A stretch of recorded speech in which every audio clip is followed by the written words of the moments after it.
tā mātou mahi, e whakapaukaha, i pai ai te manaaki, te tautoko me te hāpai ngā kaiako, ngā kaimahi, ngā kaiawhina, me ngā tumuaki o te motu. I hana mai au ki te whāriki o etahi o waku wheako i roto i te ao te whakarau o reo,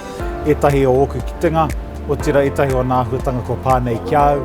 i roto i ngā piki me ngā heke o te mahi i wainganui te ao o te whakarau o reo. Ka pai ki au ki te haere ki ngā wānanga ki te ata, timo i ngā kai, ka horahia e ngā tohunga, pērā ki te whakarau ara reo,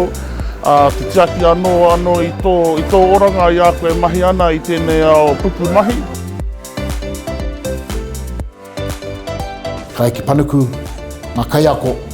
ko te whāinga ia, ka eke panuku ngā uri i roto i ngā kura, a putono i te motu.